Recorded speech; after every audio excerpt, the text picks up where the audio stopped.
ketika api itu menyala. Siapa yang tahan untuk berdiri di hadapan Tuhan? Kita akan mendengar pesan Tuhan tentang revival again atau kebangunan rohani kembali dari para hamba Tuhan di Indonesia. Program ini dapat Anda saksikan melalui channel YouTube Makan Netizen.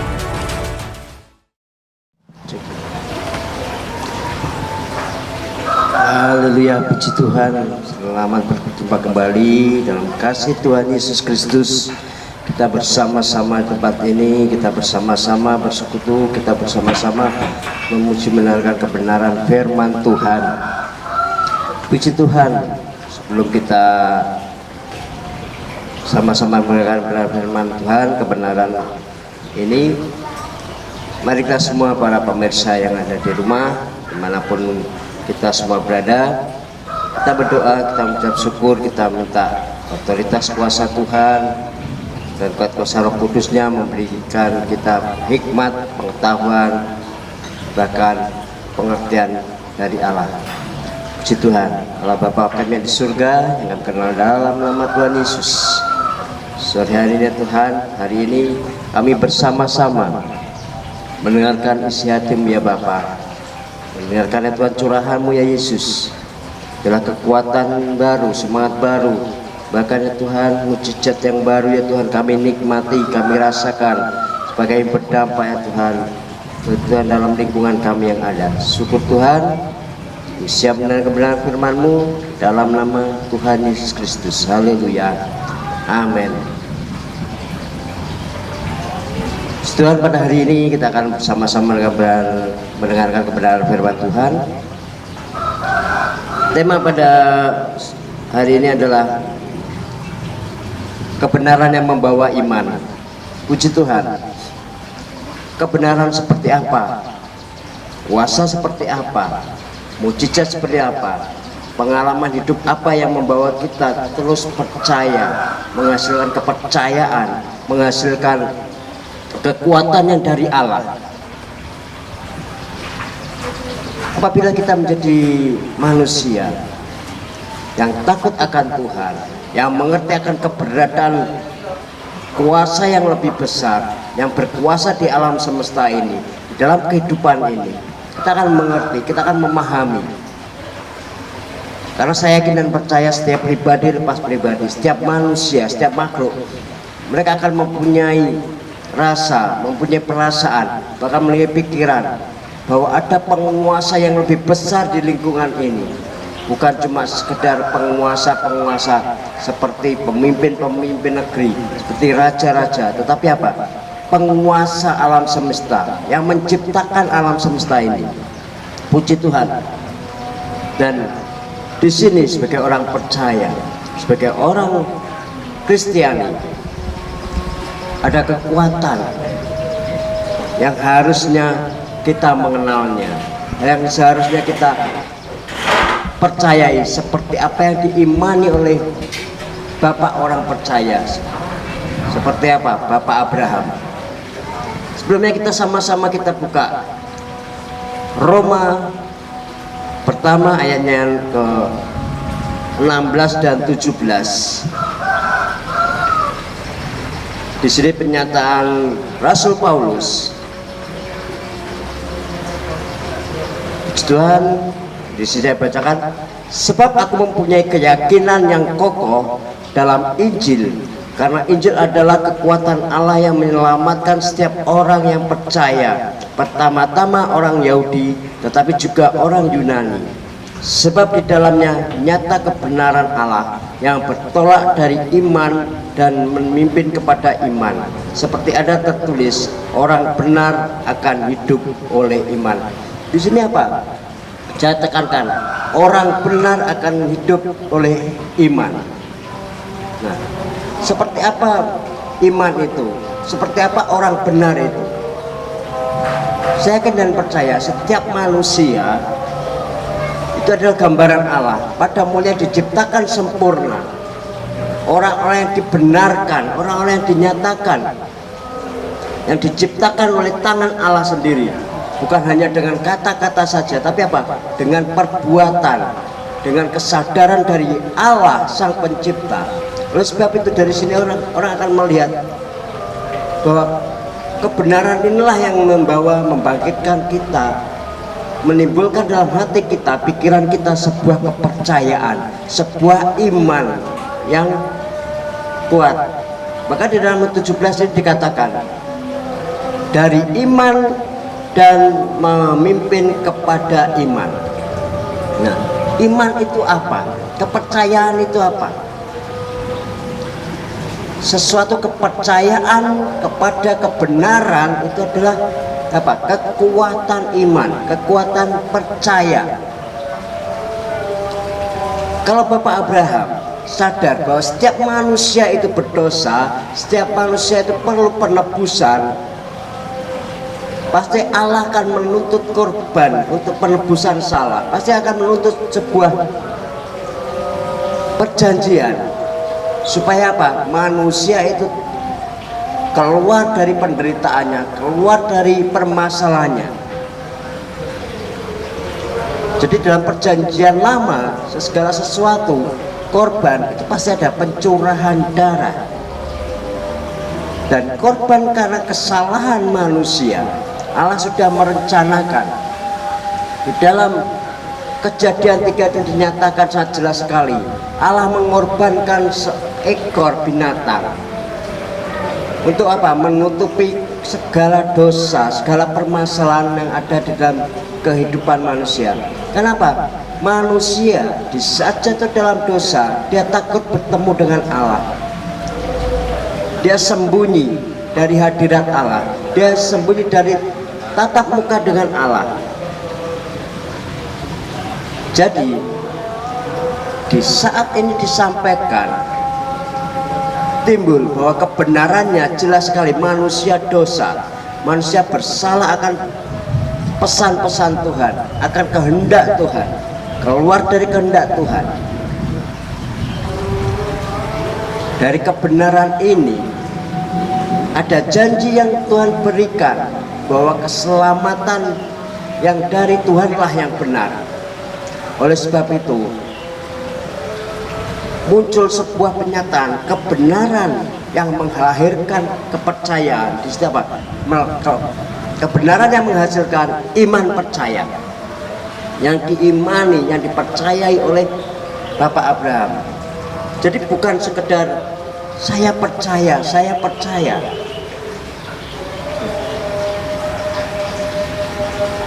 Dan itu disampaikan turun temurun, akhirnya apa? Menghasilkan iman.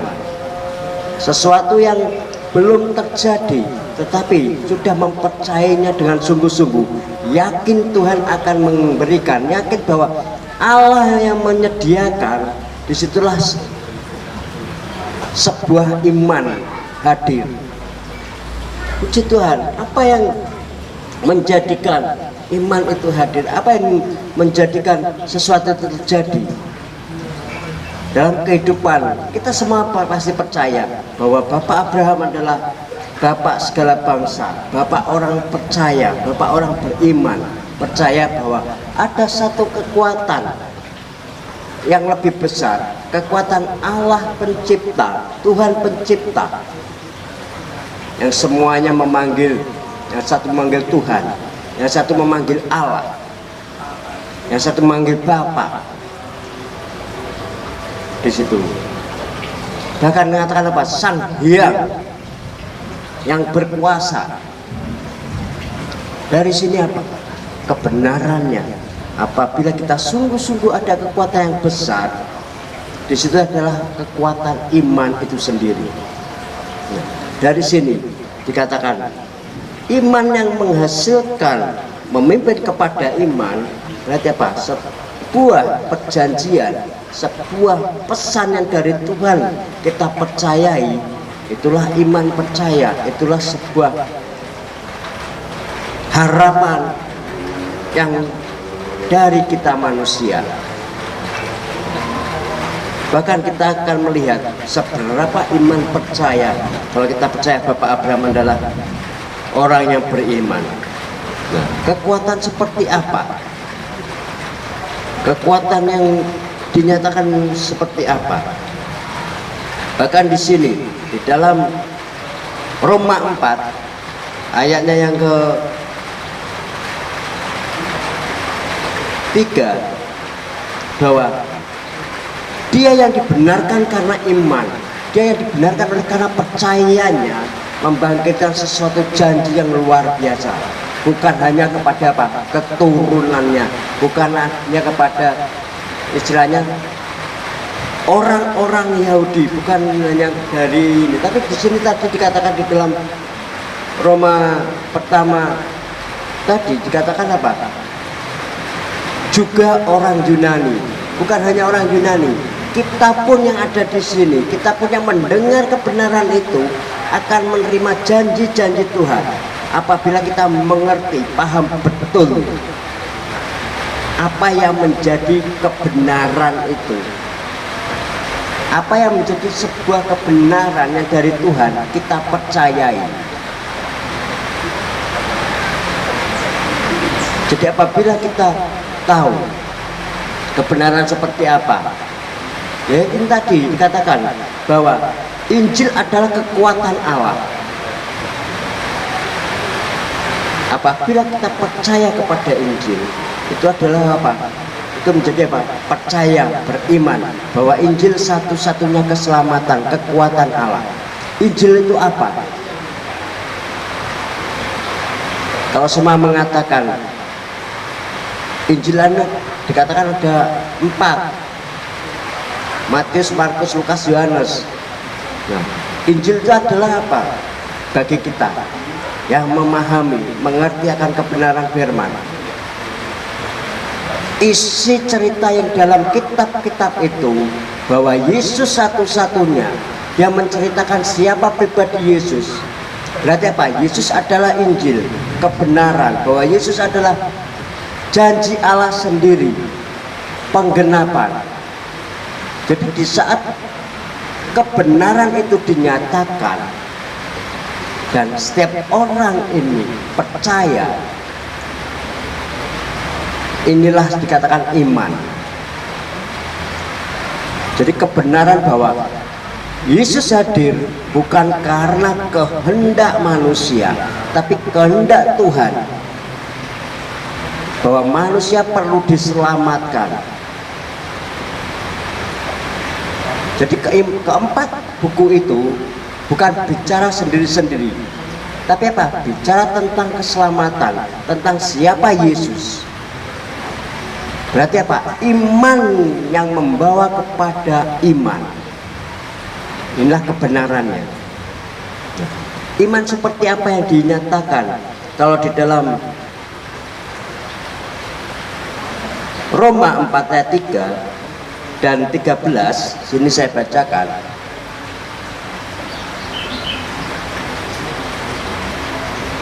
Sebab apakah dikatakan nas kitab suci, lalu percayalah Abraham kepada Tuhan, dan Tuhan memperhitungkan hal itu kepadanya sebagai kebenaran. Ayat yang ke-13,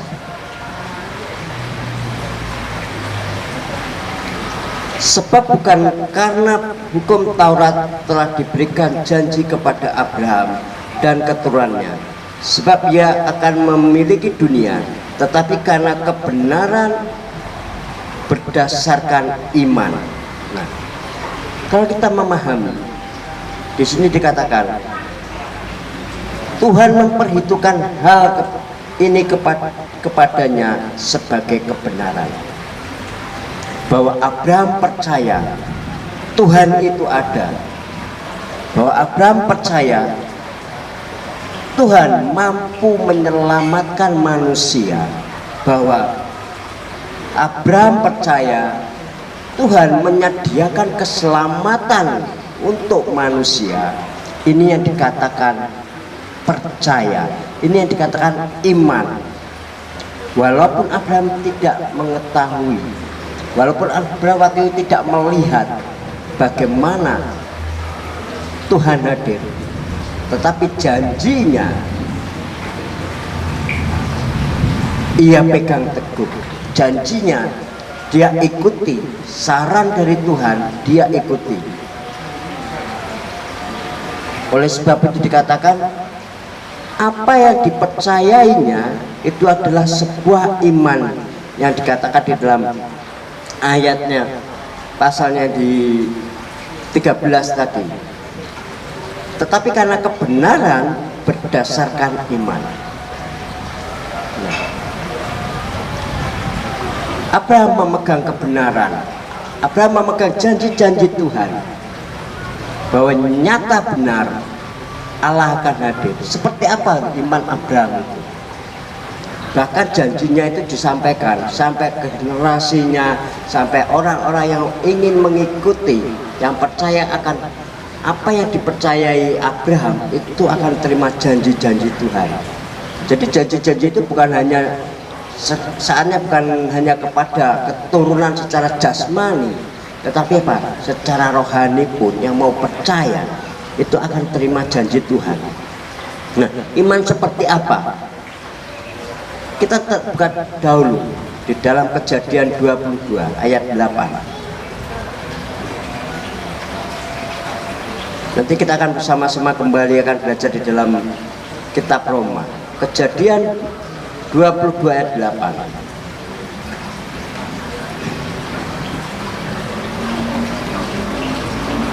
Di sini saya bacakan. Jadi apa yang dipercayainya itu dikatakan, diucapkan Abraham kepada anaknya. Ini jelas sekali waktu di saat Abraham diuji kepercayaannya, di saat Abraham diuji bagaimana seberapa dia percaya kepada Tuhan.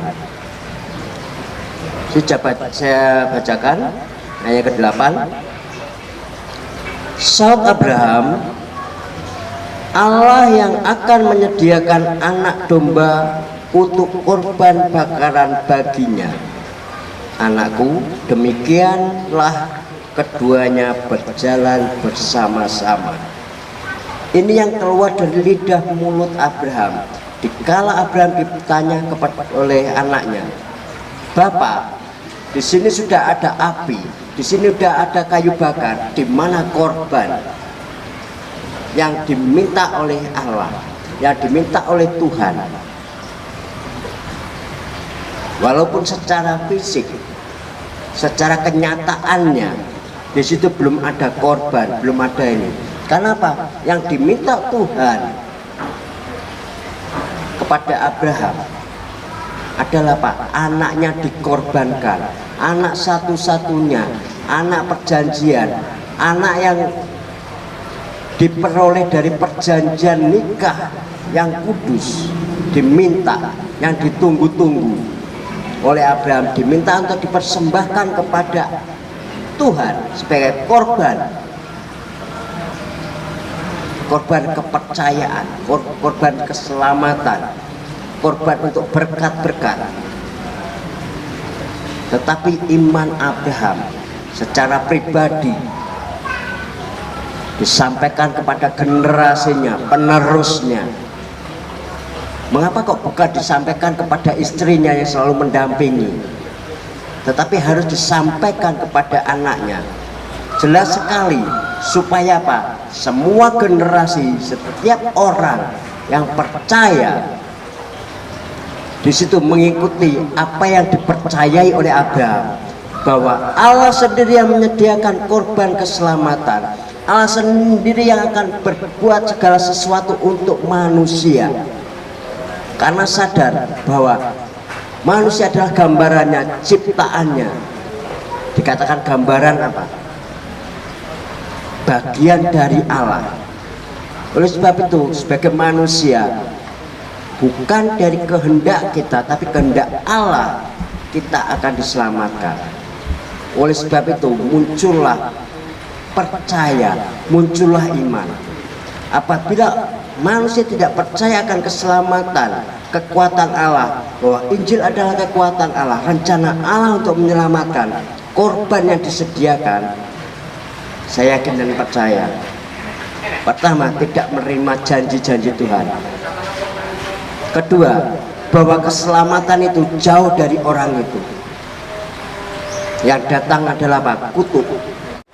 Oleh karena iman kepada Injil, iman kepada kebenaran Allah, bukan hanya sekedar kita dibenarkan seperti tadi bahwa Abraham dibenarkan, tetapi yang kedua, di sini kita akan menerima damai sejahtera. Sebagai ayat terakhir dalam kita buka bersama-sama di dalam Roma 5 ayatnya yang pertama. Sebab itu kita yang dibenarkan karena iman, kita hidup di dalam damai sejahtera dengan Allah oleh karena Tuhan kita Yesus Kristus. Nah, ini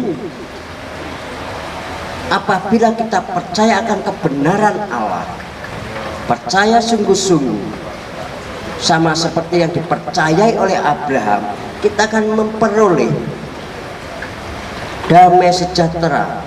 Bukan hanya damai sejahtera yang diberikan dunia, tapi di sini dikatakan damai sejahtera dengan Allah. Oleh apa? Oleh karena Tuhan Yesus, oleh karena perjanjiannya. Jadi apa? Oleh karena materai yang diberikan. Materainya siapa? Yesus Kristus itu sendiri, oleh Injil itu sendiri. Karena di dalam Roma tadi, di dalam Roma yang pertama, jelas sekali dikatakan Injil adalah kekuatan Allah. Yesus adalah materai Allah, kekuatannya Allah untuk menyatakan kasihnya, menyatakan kebenarannya, bahwa setiap manusia itu perlu keselamatan, setiap manusia itu perlu memperoleh damai sejahtera. Kebenarannya Allah hadir di tengah-tengah kita dengan rupa manusia. Ini yang dikatakan iman. Iman percaya. Dikatakan iman yang membawa kepada iman. Jadi janji itu, janji keselamatan, janji damai sejahtera, itu diberikan bukan hanya kepada orang-orang keturunan Abraham saja secara jasmani, tetapi orang-orang yang mempercayai sama seperti Abraham akan terima janji. Bahkan bukan hanya kepada orang Yunani, tetapi apa? Orang Indonesia pasti terima, orang Arab pasti terima, orang Aceh, orang Jawa, Kalimantan, Papua, semua akan terima janji Allah apabila apa? Percaya akan kebenaran, dan kebenaran yang telah menjadi manusia, firman yang telah menjadi manusia, yang diam di dalam kehidupan manusia, yang dahulu bersama-sama dengan Allah, saat ini kembali bersama-sama dengan Allah karena otoritas kuasanya, rohnya yang kudus akan hadir dalam kehidupan manusia yang membangkitkan iman percaya. Puji Tuhan. Jadi bukan hanya kita saja yang memperoleh, tapi orang-orang sekitar kita yang mau mendengarkan dan mau percaya dengan kebenaran akan memperolehnya, akan makin kuat percayanya kepada Tuhan. Bahkan apa? Saat ini sangat fenomenal, saat ini sangat diikuti. Kalau orang sering melihat, sering mendengarkan media sosial, bahwa firman itu tidak akan pernah berubah, dahulu, sekarang, sampai selama-lamanya. Yang menjadi pujian anak-anak sekolah minggu, bahwa Yesus tidak pernah berubah. Inilah kebenarannya yang membangkitkan iman percaya, bahwa iman itu kepada Tuhan, kepada Injil, kepada Yesus pribadi yang membawa kita makin kuat, karena firman itu tidak pernah berubah. Yesus tidak pernah berubah, janjinya tidak pernah berubah. Kita akan diselamatkan, kita akan diperbaharui, dipulihkan, bahkan masalah demi masalah akan diberikan jalan keluar oleh Tuhan. Puji Tuhan, inilah kebenaran firman Tuhan.